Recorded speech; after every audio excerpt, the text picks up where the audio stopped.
El castillo al cual mi criado se había atrevido a entrar por la fuerza antes de permitir que, gravemente herido como estaba, pasara yo la noche al aire libre, era una de esas construcciones en las que se mezclan la lobreguez y la grandeza, y que durante largo tiempo se han alzado cejijuntas en los Apeninos, tan ciertas en la realidad como en la imaginación de la señora Radcliffe.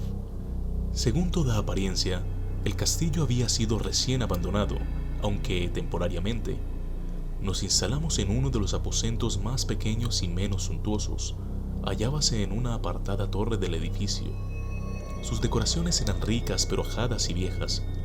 Colgaban tapices en las paredes que engalanaban cantidad y variedad de trofeos heráldicos, así como un número insólitamente grande de vivaces pinturas modernas en marcos con arabescos de oro. Aquellas pinturas, no solamente emplazadas a lo largo de las paredes, sino en diversos nichos que la extraña arquitectura del castillo exigía, despertaron profundamente mi interés, quizá a causa de mi incipiente delirio. Ordené por tanto a Pedro que cerrara las pesadas persianas del aposento, pues era ya de noche, que encendiera las bujías de un alto candelabro situado en la cabecera de mi lecho y descorriera de par en par las orladas cortinas de terciopelo negro que envolvían la cama.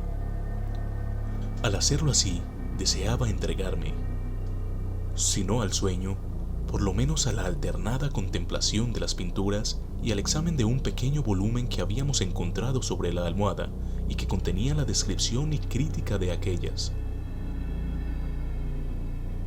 Mucho leí e intensamente miré. Rápidas y brillantes volaron las horas hasta llegar a la profunda medianoche. La posición del candelabro me molestaba, pero, para no incomodar a mi amodorrado sirviente, alargué con dificultad la mano y lo coloqué de manera que su luz cayera directamente sobre el libro. El cambio, empero, produjo un efecto completo e inesperado. Los rayos de las numerosas bujías, pues eran muchas, cayeron en un nicho del aposento que una de las columnas del lecho había mantenido hasta ese momento en la más profunda sombra. Pude ver así, vívidamente, una pintura que me había pasado inadvertida. Era el retrato de una joven que empezaba ya a ser mujer. Miré presurosamente su retrato y cerré los ojos. Al principio no alcancé a comprender por qué lo había hecho, pero mientras mis párpados continuaban cerrados, cruzó por mi mente la razón de mi conducta. Era un movimiento impulsivo a fin de ganar tiempo para pensar, para asegurarme de que mi visión no me había engañado, para calmar y someter mi fantasía antes de otra contemplación más serena y más segura. Instantes después, volví a mirar fijamente la pintura. Ya no podía ni quería dudar que estaba viendo bien, puesto que el primer destello de las bujías sobre aquella tela había disipado la soñolienta modorra que pesaba sobre mis sentidos, devolviéndome al punto de la vigilia. Como ya he dicho, el retrato representaba a una mujer muy joven. Solo abarcaba la cabeza y los hombros, pintados de la manera que técnicamente se denomina vignette, y que se parece mucho al estilo de las cabezas favoritas de Soli. Los brazos, el seno y hasta los extremos del radiante cabello se mezclaban imperceptiblemente en la vaga pero profunda sombra que formaba en el fondo del retrato. El marco era oval, ricamente dorado y afiligranado en estilo morisco.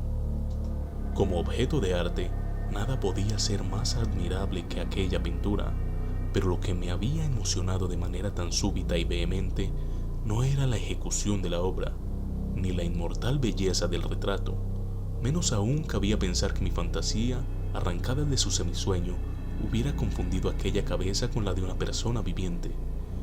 Inmediatamente vi que las peculiaridades del diseño de la vignette y el marco tenían que haber repelido semejante idea, impidiendo incluso que persistiera un solo instante.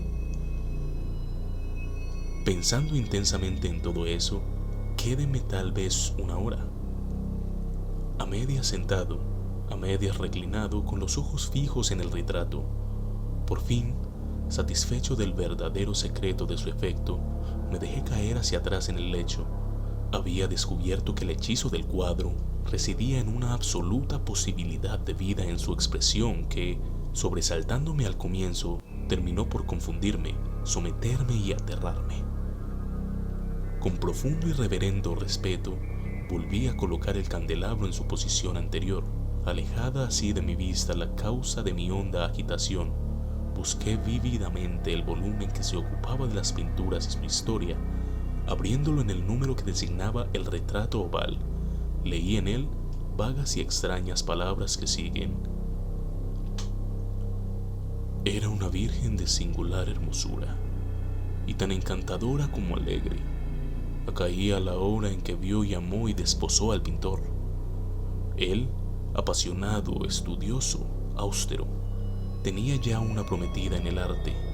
Ella, una virgen de sin igual hermosura y tan encantadora como alegre, toda luz y sonrisas y traviesa como un cervatillo, amándolo y mimándolo y odiando tan solo al arte, que era su rival, temiendo tan solo la paleta y los pinceles, los restantes enojosos instrumentos que la privaban de la contemplación de su amante.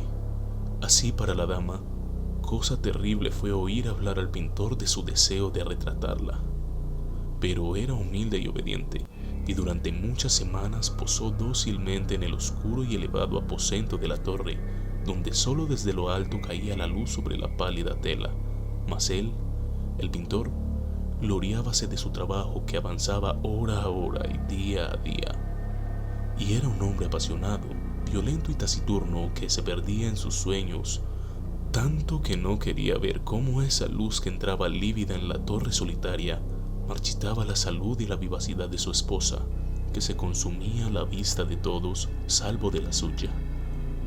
Mas ella seguía sonriendo, sin exhalar queja alguna, pues veía que el pintor, cuya nombradía era alta, trabajaba con un placer fervoroso y ardiente, bregando noche y día para pintar aquella que tanto le amaba y que, sin embargo, seguía cada vez más desanimada y débil.